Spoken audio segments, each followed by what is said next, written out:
It is so much fun to travel the world, especially for me, farm boy from Idaho. I didn't have many skills when I first awakened to the opportunity that, you could work for pay. I knew how to milk cows, but, that was about it, and it didn't pay very well. But when I was introduced to network marketing, health and nutrition, a marketing system where I could start at the bottom, go to the top, and start part-time, it literally revolutionized and changed my life forever. I've never been the same.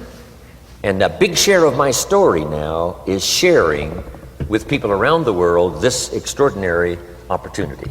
And then along with it, the philosophy that makes it work.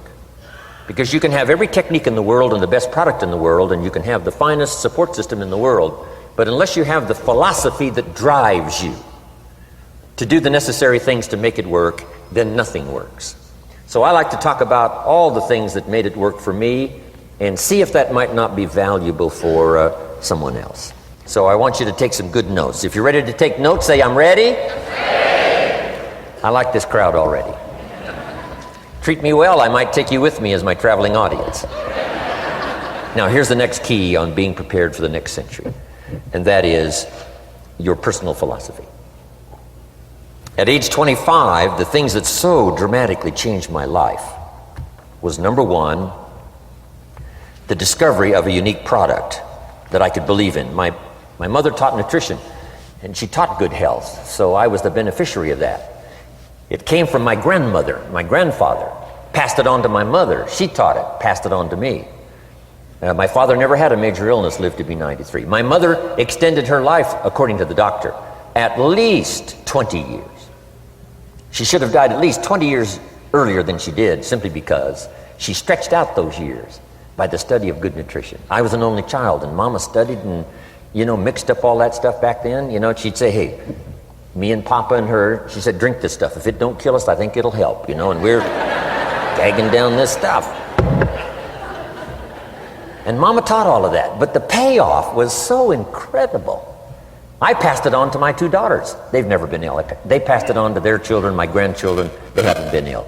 I mean, the study of good nutrition, paying attention, and being involved in the industry you're in, it's one of the best. So, that's so important. Your personal philosophy, what you believe in, that's going to carry you into the next century. Let me give you now some of the early philosophies that changed my life forever. I heard one of them in my introduction.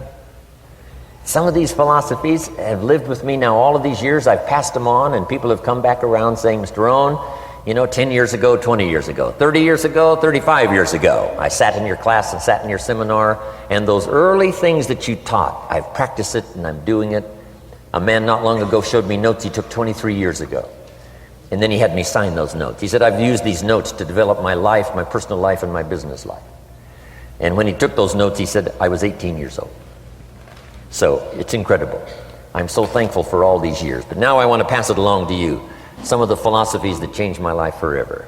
Okay? If you're ready, say I'm ready. Ready. Here's the first one. Profits are better than wages. Once I understood that, I got rich. Profits are better than wages. Nobody taught me that in high school. I went to college for a year and a half. I never heard it. I'm 25 and broke. I'm not destitute. I'm broke. Too much month at the end of the money is broke. And I finally hear this philosophy. Profits are better than wages. Now here's the phrase that goes with it. Wages make you a living, which is fine. Profits make you a fortune, which is super fine. And you can live both fine and super fine. You've now got the mechanism and the ways and means to do that. Profits are better than wages. Guess what? I taught this in Moscow when I was teaching capitalism. The communists had it all wrong. They taught that capitalism was, a big company that oppresses its workers. I mean, it was absolutely ridiculous. They had mentally lost it when they came up with this ridiculous philosophy. Communism taught capital belongs to the state, not the people. And we taught all these years what? Capital belongs in the hands of the people, not the state. That's why, of course, kids should pay taxes, because they can be capitalists, and all capitalists should pay taxes. And it doesn't take much to start an enterprise that makes a profit.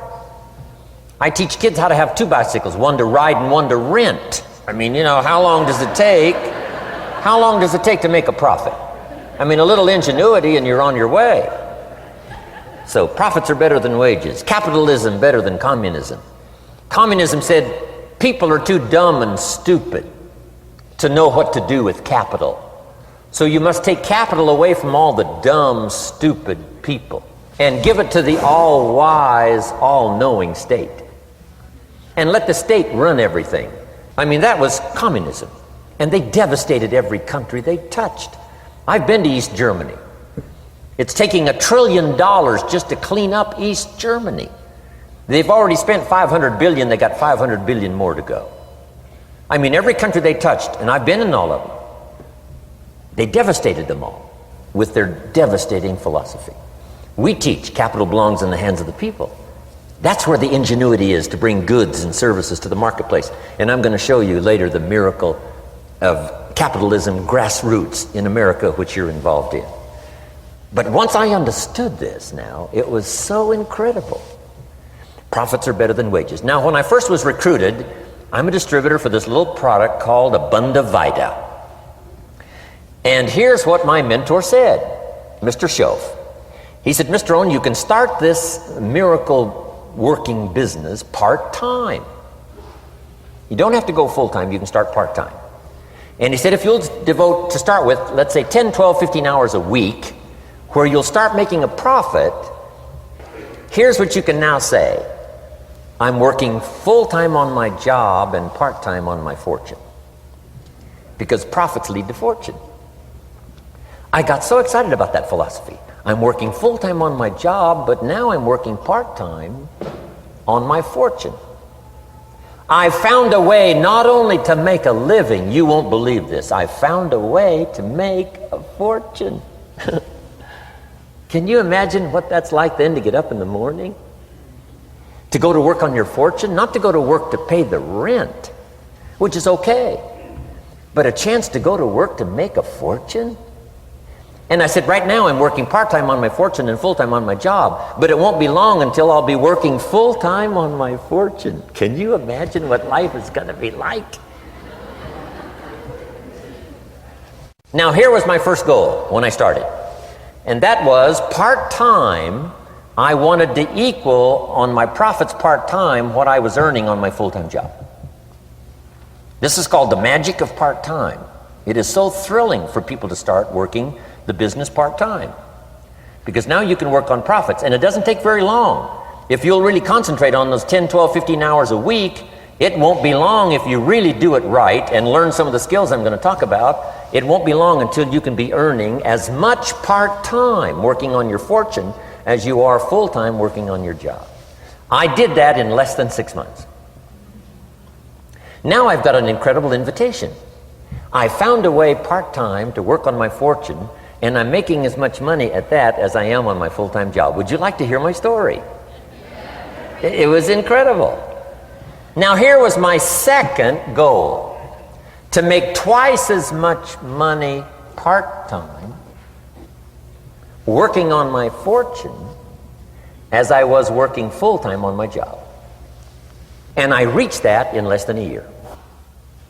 Making twice as much money part-time working on my fortune as I was full-time working on my job.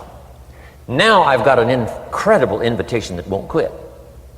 I found a way, through a unique opportunity, to work part-time on my fortune, and I'm now earning twice as much money as I am working full-time on my job. Would you like to hear my story? Do you imagine anybody would say, no, I don't care to hear your story? No. Everybody I said that to said, wow, yes, what are you doing? I said, I'm glad you asked. Let me tell you. Now, when I started making twice as much money part-time as full-time, here's my dilemma. I didn't want to go full-time. And why not go full-time? And the reason was because I didn't want to give up my electrifying story. Right? It was so powerful, nobody could resist the invitation to at least take a look. I didn't want to give it up. And I hung on for I don't know how long until it was, almost insane. And then finally, reluctantly, I gave up my full-time job. But now,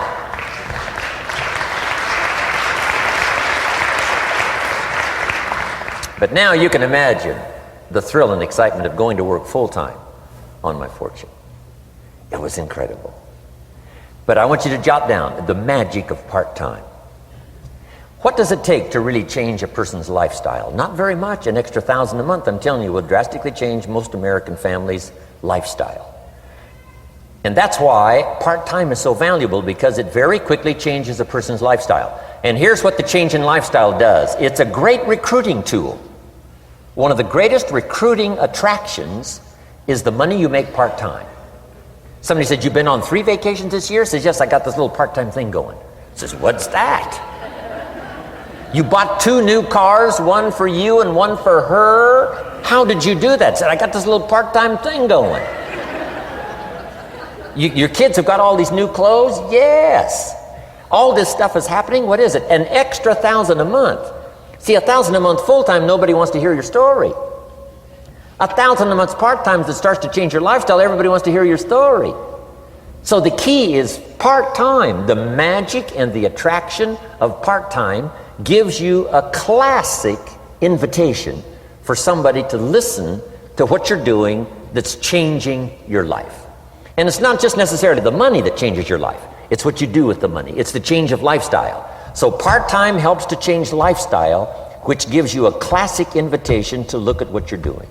That's how I started in network marketing, age 25. Wow, these philosophies changed my life.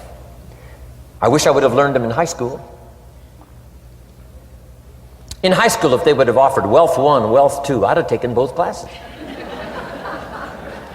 I wouldn't have waited until I was 25 and broke. Here's the next one. Philosophy that helped change my life. It's not what happens that determines your life future. It's not what happens that determines your life future. It's what you do about what happens. All of us are in like a little sailboat. And it's not the blowing of the wind that determines your destination. It's the set of the sail. So jot this phrase down. It's one of the best to understand. Kids need to understand it. The same wind blows on us all. The same wind blows on us all. The wind of disaster, the wind of opportunity, the wind of change. The wind when it's upside down, the wind when it's favorable and unfavorable. The same wind blows on us all. The economic wind, the social wind, the political wind. The same wind blows on everybody. The difference in where you arrive in 1 year, 3 years, 5 years, the difference in arrival is not the blowing of the wind, but the set of the sail. And that's what learning is all about, to set a better sail this year than last year. To set a better sail. The first 6 years of my economic life, I wound up broke. Second 6 years, I wound up rich. You say, well, the Democrats must have finally gotten power. No.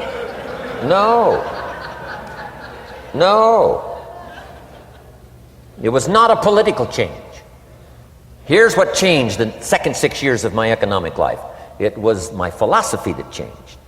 The set of the sail of better thinking, correcting the errors of the past and picking up new disciplines for the future. That's all I had to do at the end of the first 6. Correct the errors of the past and then pick up some new disciplines for the future. And my total life changed. The second 6 years was totally different than the first 6 of my working life. And guess who can do that? Anybody. Now you can keep on the same path for the next couple of years as you have the past 2. But if you wish to, and maybe everything's okay for you and you don't need to, but if you need to make some changes, I'm telling you can start doing it today so that the next 2 years will be drastically different than the last 2. And anybody who wishes to do that can. And you can do it between ages 40 and 43. You can do it between ages 13 and 15. You can do it between ages 60 and 62. Any 2 years, any 5 years that you wish to drastically change from the previous 5, you can do it. If you wish to. Now this isn't written. This is not a law. Here's what it's called: opportunity. But if you don't know you can change, if you don't know you can drastically change your income, change your future, change your health, change your marriage, change everything, if you don't know that, Some people then go year after year after year after year not making much change simply because they didn't get to the class. They never read the book. They never went to the seminar. They never made the discovery. They didn't seek for the knowledge of how could I make my life better. And if you just rock along, I'm telling you it's okay. Anybody can live any way they choose, but I'm here to tell all of you that if you wish to, it's possible to make the next 3 years totally different than the last 3. And all you have to do is just a few things. So if you got that one now, it's not the blowing of the wind that determines your income. It's not the blowing of the wind that determines your fortune. It's the set of the sail. And that's why we gathered here today. Maybe I've got some ideas that'll help you with a couple of little things about setting the sail of your thinking that might drastically give you multiplied more benefit the next 3 years than you've gotten in the last 3. So it's not what happens. What happens to everybody. Chevron years ago brought me in to talk to management. They said, Mr. Rohn, you travel around the world and you're fairly knowledgeable. What do you think the next 10 years are going to be like? I said, gentlemen, I can tell you I do know the right people. So they all leaned forward and listened carefully. And I said, gentlemen, the next 10 years are going to be about like the last 10.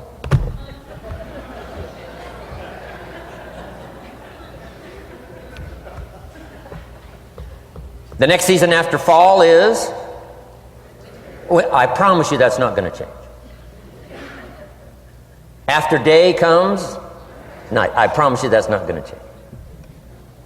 Here's how the last 6,000 years reads. If you want to make a note of Jim Rohn's vision of history the last 6,000 years, here's how it reads. Opportunity mixed with difficulty. And if we're around another 6,000 years, it's going to read like that looks like for the next 6,000 years. Opportunity mixed with difficulty. Now, sometimes there seems to be more opportunity than difficulty, and then sometimes there seems to be more difficulty than opportunity, but the mix isn't going to change. After expansion comes recession. But after recession comes expansion. Not to think so, see, is naive. And once you've got just a little of this stuff settled, then you know exactly what to do. You know exactly what to anticipate, so you can be ready. Now, here's the next one, and I heard it in my invitation. Here's what it says. For things to change, you have to change. I was hoping the government would change, and taxes would change, and economics would change, and my boss would change and be more generous. I wished for everything to change, and my teacher said, no, Mr. Rohn, for things to change for you, you have to change. Don't wish it was easier, wish you were better. Once I understood this, this altered the course of my life. Don't wish it was easier. Wish you were better. And here's the big one. Don't wish for less problems, wish for more skills. You don't need less problems. You simply need more skills. Don't wish for less challenge, wish for more wisdom. Accept the challenge, because you can't grow without a challenge. You can't get rich without a challenge. You can't fly without gravity. You have to understand the challenge. But that's the key, is to now develop wisdom to overcome the challenge. Don't wish for less challenge, but more wisdom. And then here's one more philosophy that helped change my life forever. You can do the most remarkable things no matter what happens. Humans can do the most remarkable things no matter what happens. Philosophies that changed my life. Here's one of the big philosophies I learned in network marketing. It's called the law of averages. If you do something often enough, a ratio will appear. Key phrase, if you do something often enough, a ratio will appear. It's amazing. It's uncanny. In baseball, we call it batting average. If you talk to 10 people, one says yes. Now the ratio has begun. 1 out of 10. Talk to 10, get 1. Here's something interesting about the law of averages. Once it starts, it tends to continue. This is colossal information. Once a ratio starts, it tends to continue. If you talk to 10 and get 1, sure enough, chances are excellent. If you talk to 10 more, you'll get another one. Talk to 10 more, you'll get another one. Now you can compete. If you can only get 1 out of 10, you can compete, even with somebody that can get 9 out of 10. If you've been here a long time, you can get 9 out of 10. I just joined, I can only get 1 out of 10. If we have a 30-day contest, I will beat you. Say, well, how could you beat me? Here's why. During that 30 days, you talk to 10 and get 9. I talk to 100 and get 10. I beat you. Isn't that clever? This is clever stuff. And I do it for 2 reasons. I sincerely wish to win. But I do it for another very sincere reason. I wish for you to lose.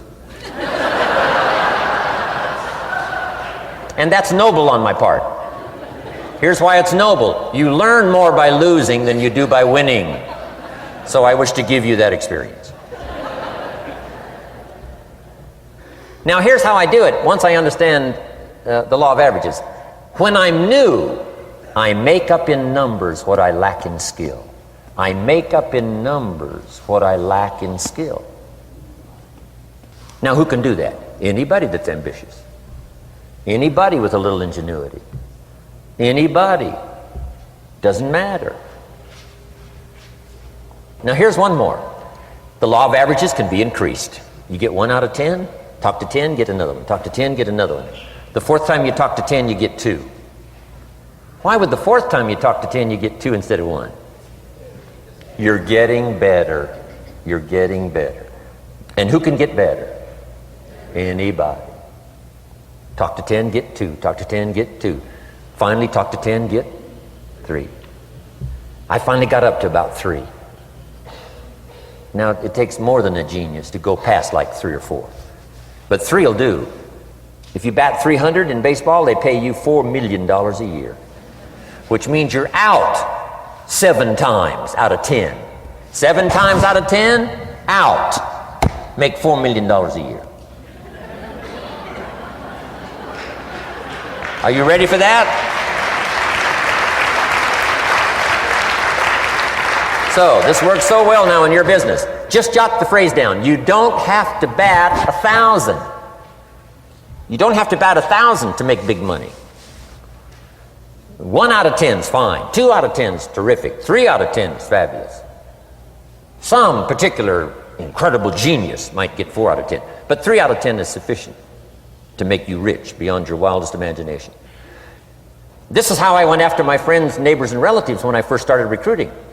I said, look, I've got a new business and I'm getting about 3 out of 10 to join. And I don't mind you, just come to the meeting and be one of the 7.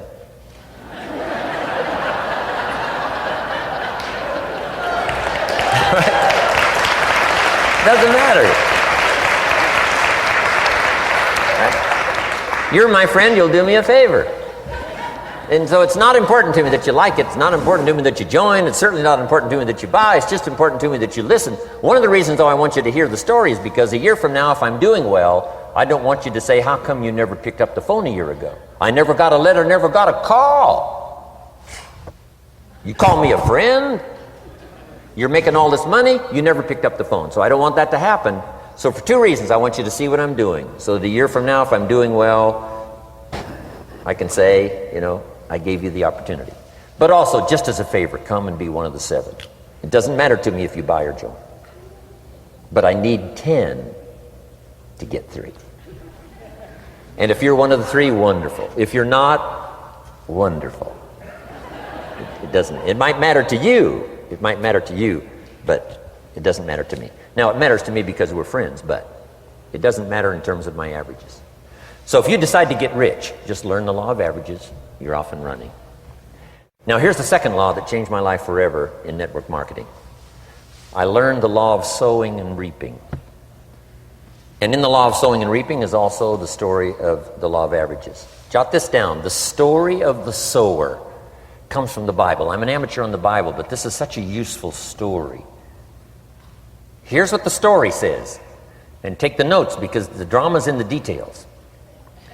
The sower was ambitious. Evidently he was ambitious. When you read the whole story, you'll conclude, yes, this was an ambitious sower. Here was number 2. He had excellent seed. The sower who sowed the seed had excellent seed. And the excellent seed can be an excellent opportunity, an excellent product, an excellent story. So we've got an ambitious sower with excellent seed. But now here's the rest of the details of the story. For your information, for the drama of your life, so you can understand things better. Learning some of this is how I got rich by age 31. Number one, it says the sower goes out to sow the seed, but the first part of the seed falls by the wayside and the birds get it. So jot this down. The birds are going to get some of the seed. The birds are going to get some of the seed. Now you say, well, Mr. Rohn, what does that mean? Well, I invite John to come to a meeting. He said he'd be there Tuesday night. Tuesday night I show up, John isn't there. I say, John, I wonder why John didn't make it. Now I know the answer. The birds. The birds. John had this great idea of coming to the meeting to look at an opportunity, and somebody stole it and said, you're not going to go see network marketing. And he says, well, maybe not. So have you jotted that down now? The birds are going to get some.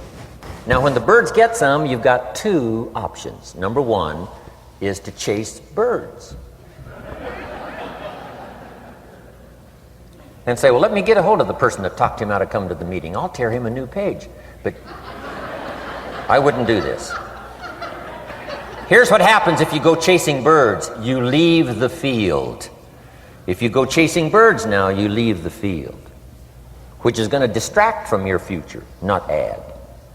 So you can't chase birds and try to straighten this stuff out. Here's what it is. It's just one of those things. And here's the best comment when things are a little disappointing. Isn't that interesting? You just have to say, I thought sure he would be there. He promised me. He promised me. But I know it was the birds. And you just have to say, isn't that interesting? Now, here's the rest of the story. It says, the sower kept on sowing. See, that was the secret to his success. He kept on sowing. And if you keep sowing, you can sow more than the birds can get because there aren't enough birds. If you keep sowing, there are some birds, but there's not enough. Because the law of averages will work for you. My mentor taught me, he said, you know, Mr. Rohn, there's only 9 or 10 real nasty, miserable people in the whole world. Now he says they move around a lot, you know, and you're liable to... You'll bump into one once in a while. But when you bump into one, you say, there's only 9 more like you. I can handle that in the whole world. Okay. Now here's what else it says. The sower now keeps sowing the seed. Now the seed falls, the story says, on rocky ground where the soil is shallow. And the rocky ground where the soil is shallow is not of your making. Because you had excellent seed and you were an ambitious sower. So the rocky ground where the soil is shallow is not of your making. But here's what it says what happened. This time, the little seed that falls in the ground starts to grow, and the little plant starts to grow. But the first hot day, it withers and dies. It dies. Not an easy thing to watch. I finally get John started. Sure enough, 3 or 4 days later, somebody says, boo, and he goes,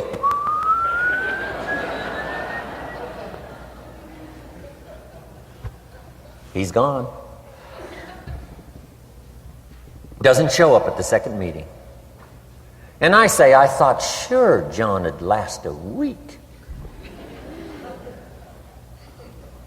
What happened? Jot this down. The hot weather is going to get some. And this is not of your making. Here's what you must say when that happens. Isn't that interesting? Wow. What can you do? The answer is nothing. You say, well, I'm going to try to change this. I wouldn't take that class. You know, the sun comes up in the east. Somebody says, why is that? I wouldn't spend much time on that. Just let that happen. Don't go for this why stuff. I'm giving you the answers here. The answers is in the structure and the consequences and in the deal. The answer is in the deal. Anything beyond that is not worth study. You say, well, how come some just last a little while? I wouldn't sign up for that class. Here's the answer. Some don't stay. You just have to jot that down. And when some leaves, you say, that's one of those that don't stay. Now you know what category to put them in.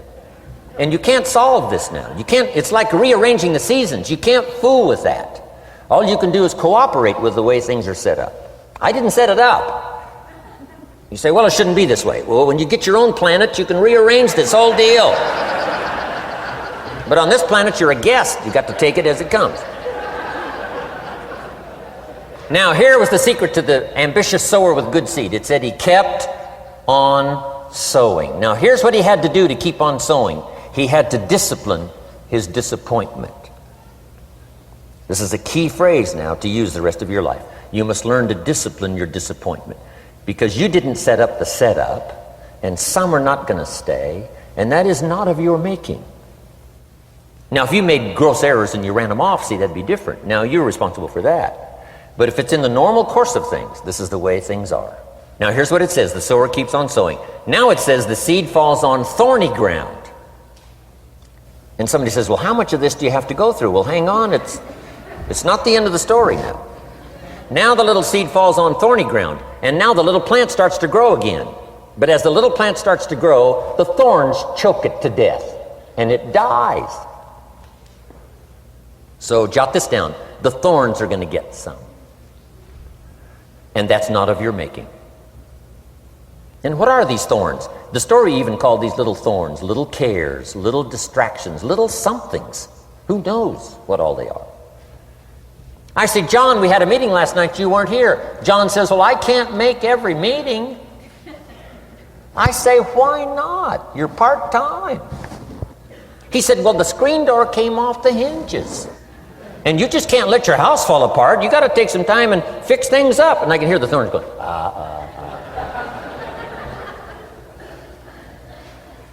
He says some extra trash had piled up in the garage. You can't let mountains of trash take over. You got to keep your trash hauled out. People who let little things cheat them out of big opportunities. People who let little things cheat them out of big opportunities. And you feel almost helpless. What could I do about that? And that's nothing. And you say, well, why is this? I'm asking you not to sign up for that class. Don't sign up for these why is this class. It's just the way it is. Like winter following fall and spring following winter. So if you got that, the thorns are going to get some. But now here's the good news. Let's read the rest of the story now quickly. The sower now what? Keeps on sowing the seed, keeps on sharing the story, keeps on giving an invitation. Yes, the invitation can be more powerful for me as it was 1 year later than it was the first month.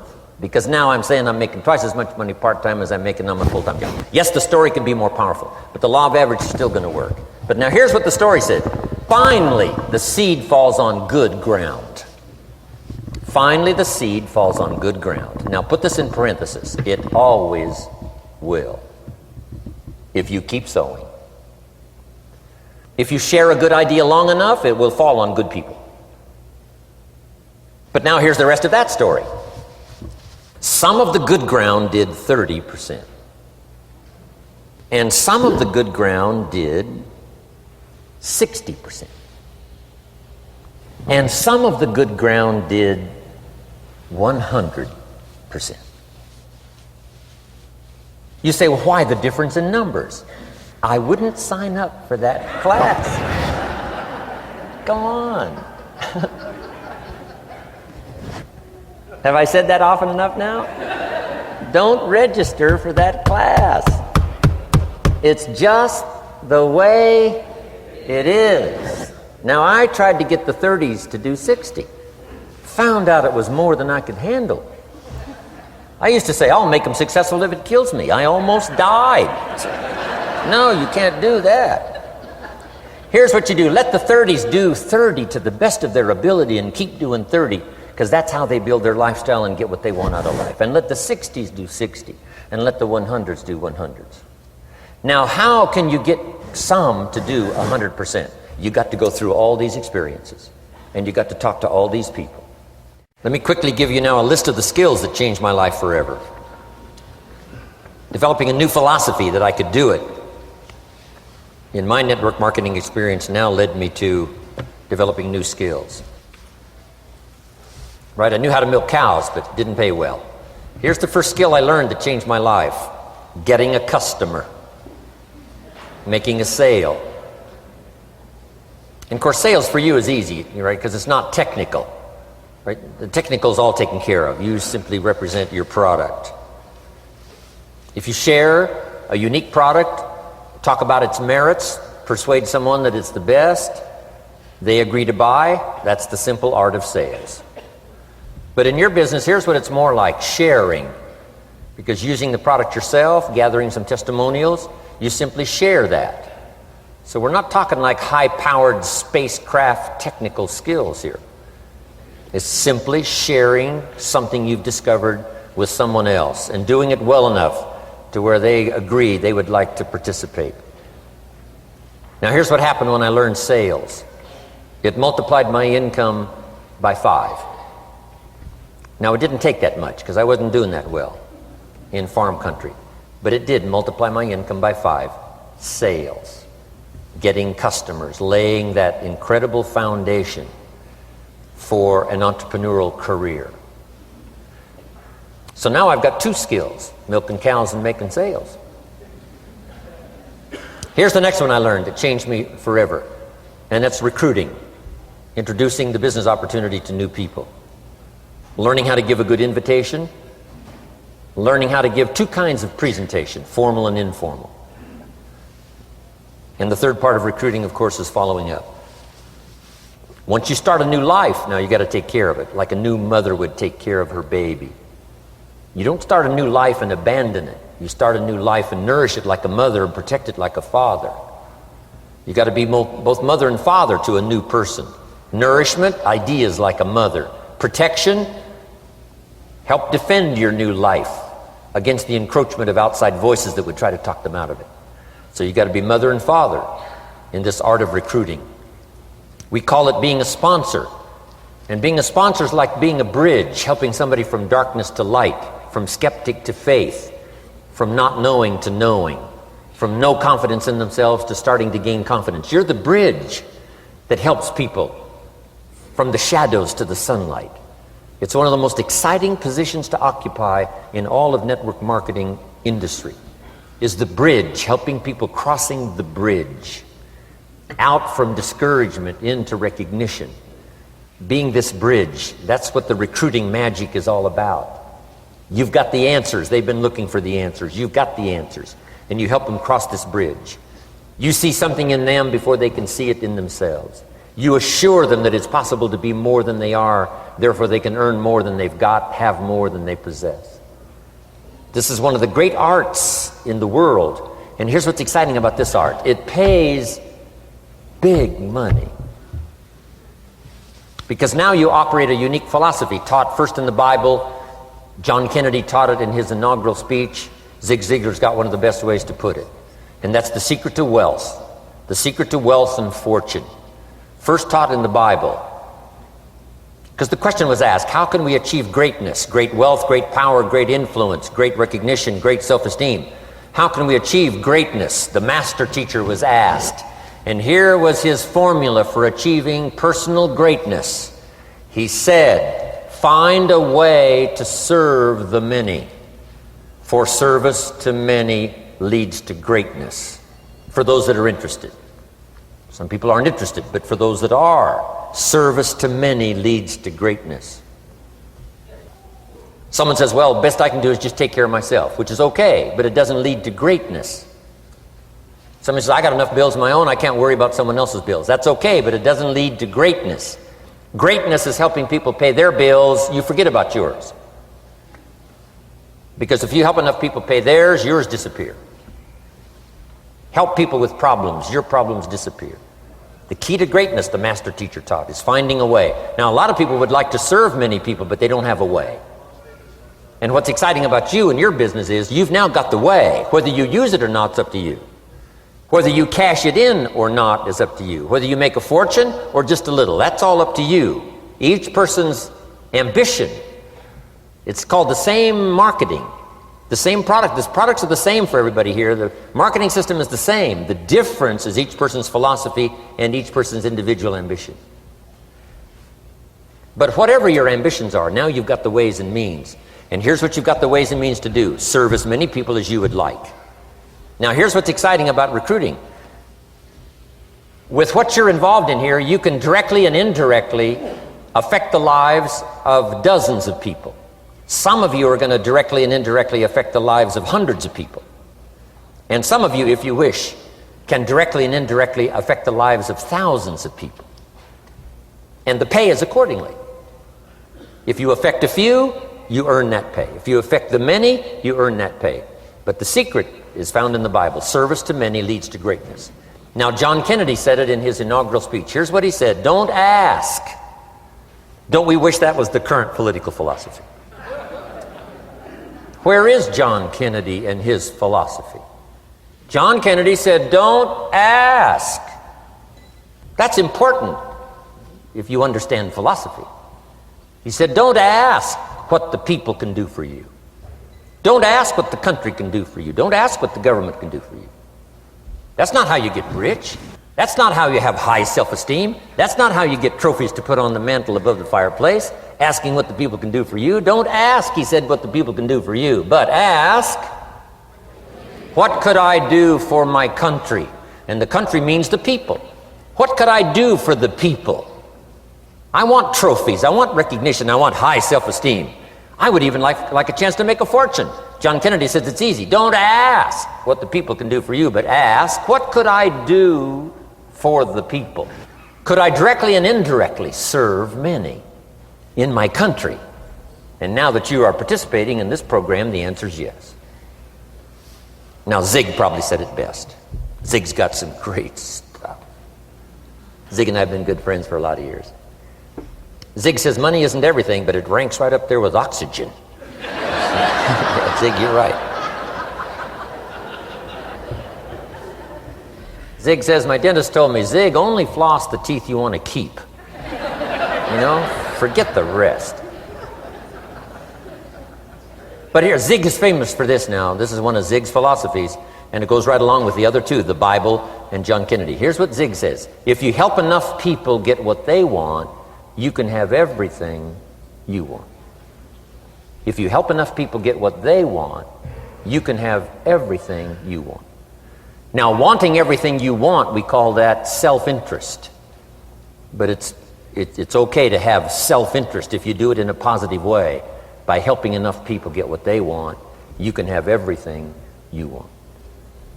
Now, you can accomplish all that by learning this next skill called recruiting. And I learned it, and it made me fortunes. So now I've got 3 skills: milking cows, making sales, and recruiting. Here's the next skill I learned that paid big money: organizing. Once you got a few, get them to work together, see, and that's magic. Getting people to work together is magic. Now, yes, it's challenging, like having several members of your family. Getting them to work together is challenging, but it's magic. Getting husband and wife to work together is challenging, but it's magic when it happens. But everything magic is challenging. Just got to jot that down. Everything magic is challenging. But once you figure out the challenge and go for it, then the magic occurs.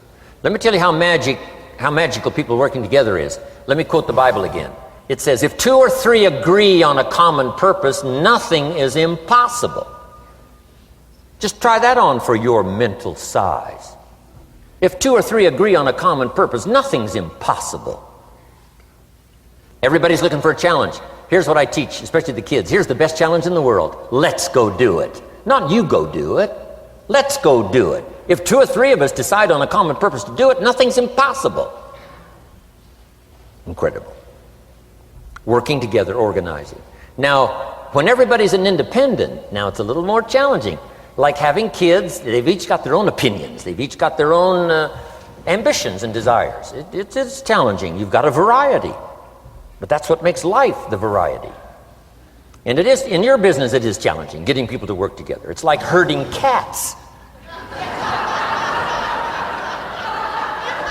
You know, sheep are easy, but you got to try cats, herding cats. But if you can possibly get it done, the power is so immense when you get people to work together. Here's one of the powers of working together: shared testimonials. If I've got somebody new and you're there and I'm there, I give them my testimonial, you give your testimonial. Maybe what tips the scales in getting me a new person is not my testimonial, but my partner's testimonial. Somebody I'm working with, their testimonial got them. Shared testimonials are so powerful. That's why working together is okay, is powerful. Now, working by yourself is okay. All this stuff is okay. Everybody needs to know, though, where are the advantages? And these are some of the advantages. I learned to organize, paid big money. Here's what I next learned to do. Promote. Promotion now pays staggering money. Now, the company comes up with what we call major promotions. Here's what you've got to come up with. The smaller promotions. The company comes up with major recognition. You've got to come up with small recognition for your people around you. The top 5. The company's got top 5. You've got your own top 5 in maybe 2 or 3 categories. Top 5, top 5, top 5. And those little recognitions, to reach certain levels in the company, you have to take major steps. But for you, recognition, let them take small steps. Here's one of the secrets of your kind of business. Rewarding people for small steps of progress. Rewarding people. Sometimes it's just recognition, handshake, pat on the back. Mary, you're doing a fabulous job. And you figure out what those recognitions are. Small steps of progress. Guess what promotion pays if you learn it well? Big money. Getting people to do something they wouldn't ordinarily do by themselves. People will do some unique things by themselves, but if you can figure out a way to say, Mary, if you do this and this, she says, well, I'll go for it. Now, she wouldn't have thought of that on her own. Here's what works magic. It's better than money. Money's a bit unimportant. Here's what's important. Ingenuity. The best place to wake up your ingenuity is what you're doing right now. Representing a unique product and getting customers, recruiting distributors, and promoting and all this stuff. Ingenuity. Figuring out a way. If it doesn't work this way, we'll work another way. I used my ingenuity, made a fortune. My ingenuity worked on doing all these campaigns, the spring campaign and the summer campaign and the winter campaign. This week we're going to recruit school teachers. How many of you got? How many of you got? This is school teacher week. School teacher month. I'd pick out a little category and say, let's go for it. And it doesn't matter what it is, just dream up something so that somebody's got a little more objective to go for than just their own. Key phrase, we all need to belong to something bigger than ourselves. Because we furnish inspiration for what's bigger, and the bigger furnishes inspiration for us. I learned promotion and it paid big money. Here's next I learned, communication. How to conduct a meeting. I learned identification, logic and reason, attack and confess, solution. Simple deals on communication. Wasn't easy for me at first. I stood up to give my first presentation, my mind sat back down. Right? Y'all been through that? Opened my mouth, nothing came out for a while. But here's what I did. I did it again. Just jot that phrase down. I did it again. That's the secret to how I got here. 35, 40 years later, it's how I got here. I did it once, it was uncomfortable. That first presentation was so lousy, if I hadn't have been doing it, I'd have gone home. It was not that good. But here's the secret to how I got here. I did it again, and then I did it again, and then I did it again, and I did it again. I remember when I first decided to be a little more animated, right? And walk out away from the podium, right? Get out from just behind the podium. So I got out there, and then I thought, how do you get back? Whoa, I'm stranded out here. Remember those times? Doing something for the first time? But you learn quickly in your business, right? In your business, the guy stands up to give his first testimonial, and he's so nervous he forgets his own name, right? And 30 days later, he wants to give a 3-hour testimonial, right? You can hardly get him off the stage. So, learn communication. How to affect other people with words. That's the greatest art in the world to learn. How to affect other people with words. Key phrase, don't be lazy in language. If you learn to use the gift of your own language wisely, it can make you a fortune and build an incredible life. Here's 3 other things I learned. One is to train. Training people how the business works. And then I've used another word called teach. Train and teach. And only to say this, training people how the business works, teaching is how life works. Because here's what all of us need for the 21st century. Business skills and life skills. The life skills are leadership skills. The life skills are learning how to set goals. Now here's the ultimate skill to learn that can transform your life and the life of whoever will listen. The ability to inspire. Inspire means help people to look up a little higher than where they are and wish they could get there. and inspire them that it's possible. Here's how we inspire, by our own testimonial. If I can do it, you can do it. Here's how else we inspire, by others' testimonial. If they can do it, Mary, you can do it. Getting people to see themselves better than they are. Getting people to see themselves richer than they are. Getting people to see themselves more capable next year than they are this year. Getting to see themselves in the future. To help both your kids and your people. Here's what you must learn to do. Number one, help people to see themselves as they are. If people have made mistakes, they got to know it. You can't go on making mistakes and hope to achieve. Mistakes have to be corrected. And you've got to do it with your children. Help them to see themselves as they are. If they've messed up, here's what you've got to say. You've messed up. But here's what's important as a parent. Don't leave them in the mess. Some parents, tell their kids they've messed up and then they leave them in the mess. They don't paint a better picture. Here's what you could become with just a couple of more changes. Rather than this, here's what you could be. So we must help our children see themselves as they are, but here's the greatest gift. To help our children see themselves better than they are. To transport them not only past to see their mistakes, but transport them to the future to see their opportunity. To see the person they can become. My mentor had that greatest gift to help me to see myself better than I was. At first it was difficult to see, then I started to believe, and that's how I got here today. He said, one of these days, Mr. Rohn, you'll walk into a room full of people and you will hear some of them say, that's him, that's the famous man. I said, well, that could never happen to me. He said, trust me. If you keep working hard on the disciplines like you're doing right now, that'll happen. You'll walk into a room full of people and you'll hear one say, that's him, that's the famous man. He saw it and he tried to get me to see it. And now finally it's happened. I think when I walked in here today, I think I heard someone say, that's him, that's the famous man. It happened for me.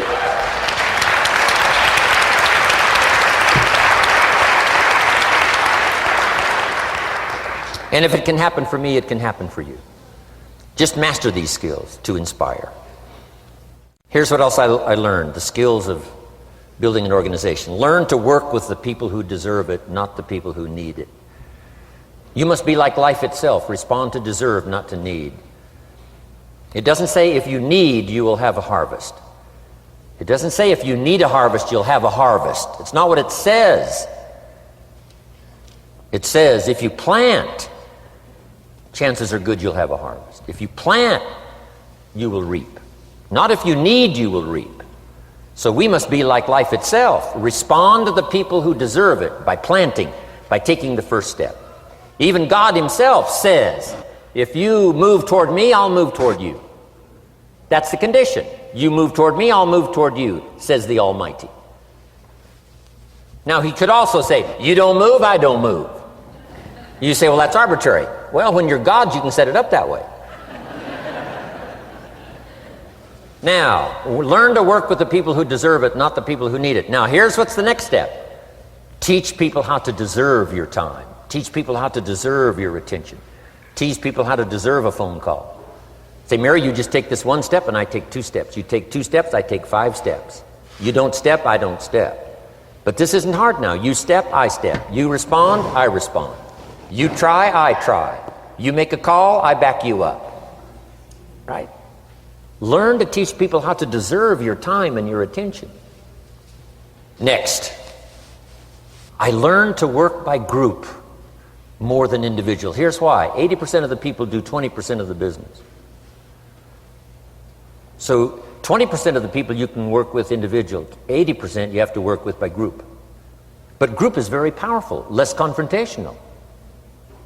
Then here's what's important for all of you to learn as a sponsor, helping other people. You can help 1,000, but you can't carry 3 on your back. You can help 1,000, but you can't carry 3 on your back. And I'm sure all of you have already gotten that experience, even though you've been here a short time. Some people will try to get on your back. That's where we got that expression, get off.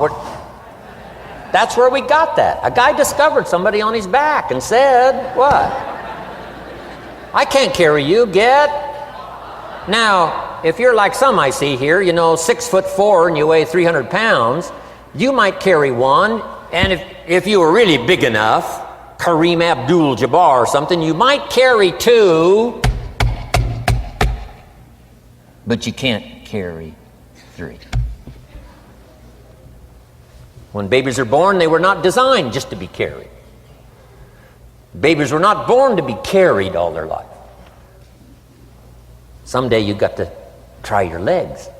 Someday you got to try your wings. Someday you got to try.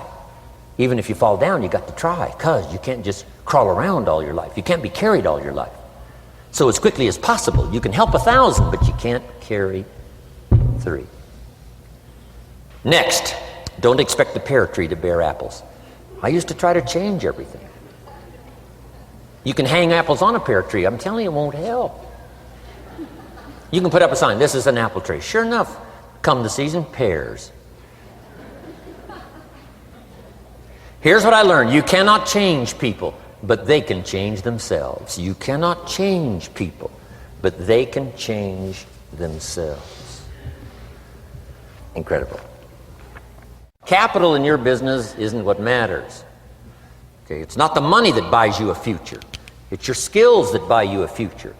Money and no skills, and I'm telling you, you're still poor. Money and no ambition, where are you? Money and no courage, you're broke.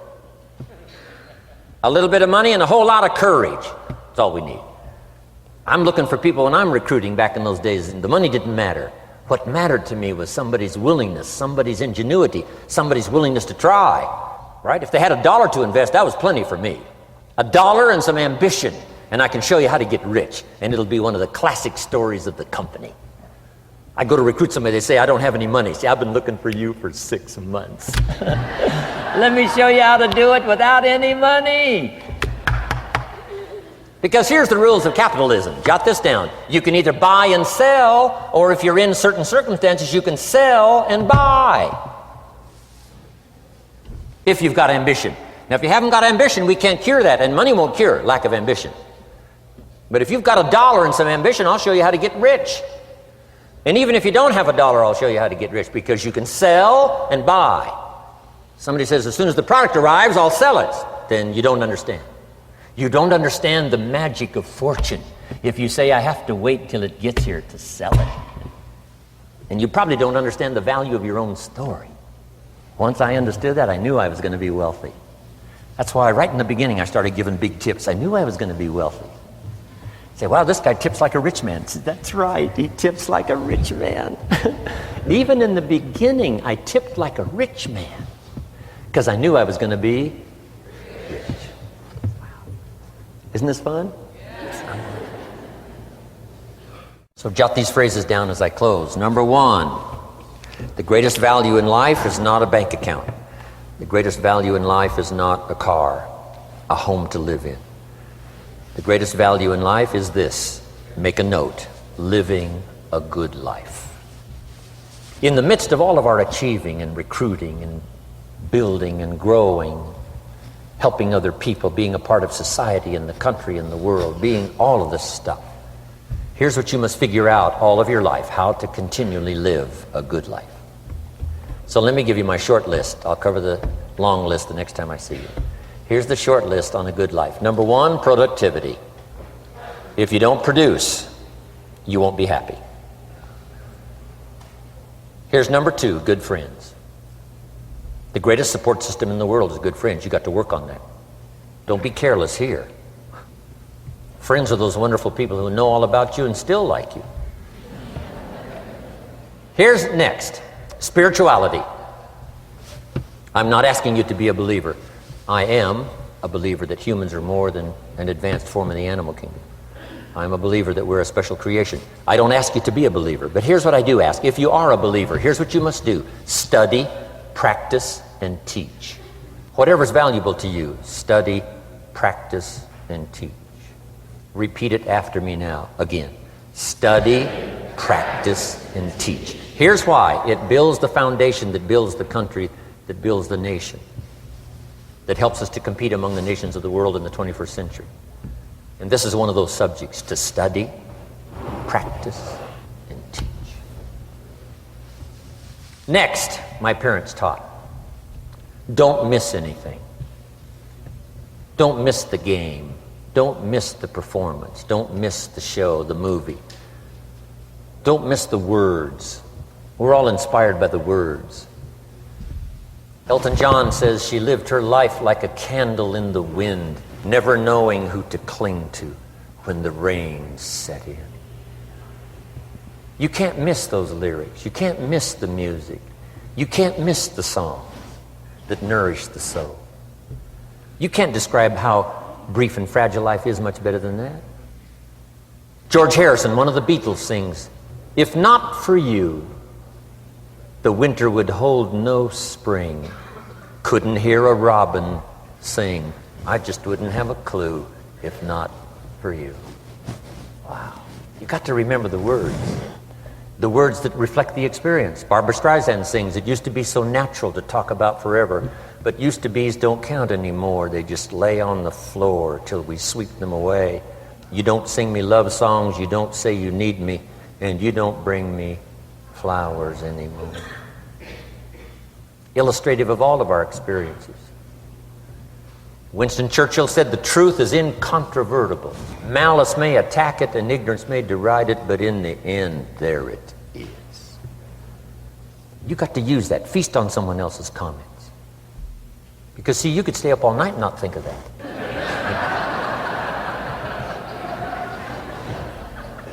I'm asking you to do your research. I'm asking you, don't miss anything. Don't miss the play. When my father was 93, just before he died, if you would have called him at 10:30, 11 o'clock at night, he wouldn't be home. He's at the rodeo. And he's watching the kids play softball. He's at church. He's watching the concert somewhere. Every night. My parents taught me that. Don't miss anything. Even the little small things, don't miss. The big things, don't miss. Don't miss, don't miss. It's part of living a good life. Here's why. Jot this phrase down. It'll serve you well forever. If you live well, you will earn well. If you live well, it'll show up in the texture of your voice. If you live well, it'll show up in your face. If you live well, it'll show up in the magnetism of your personality. If you live well. So don't miss the nourishment of all the things around you that could help you live a good life. Next is the inner circle. Take care of them, they'll take care of you. Inspire them, they will inspire you. Nothing more valuable than the inner circle. That's where the power to conquer the world comes from, the inner circle. If a father walks out of the house and he can still all day long feel his daughter's kiss on his face, he's a powerful man. That nourishment of the inner circle is so incredible. If a husband walks out of the house and all day long he feels the imprint of his wife's arms around his body, he's invincible. Who can touch him? One person caring for another, the old prophet said, is the greatest of virtues. There's many virtues and values, but the greatest is love, one person caring for another. Better to live in a tent on the beach with someone you love than to live in a mansion by yourself. People caring for people. And especially that inner circle where the power is so magnificent that if you draw from it, if you nourish it, and then it nourishes you. Now here's my last comment. Ask for God's help. We could all use a little help. But my whole seminar was what you can do. A man took a rock pile, turned it into a fabulous garden. Somebody came and saw it and said, "You know, you and the good Lord have this fabulous garden here." The gardener said, "I understand your point, but you should have seen it a few years ago when God had it all by himself." So we do play a part. So make this the last note now. We have a chance as human beings to participate in the miracle process. We have a chance as human beings to participate in the miracle process. And you can go do that every day as often as you wish. Changing somebody's life. Rescuing somebody from oblivion. Building an organization second to none so that your name will appear in many people's testimonial. And that's why I came today. So that by chance, I don't need the money. It's not why I'm here. I take the money, but I don't need the money. But here's why I'm here.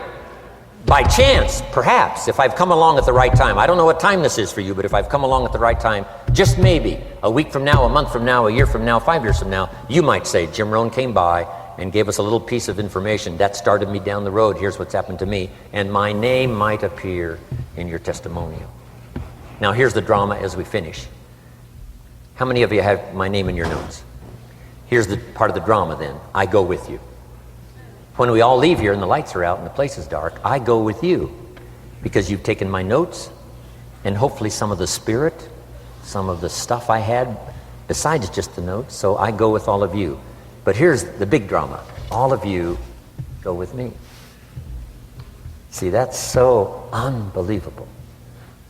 So as I leave here, I promise not to leave you behind. I will take you with me in my thoughts and in my heart. God bless.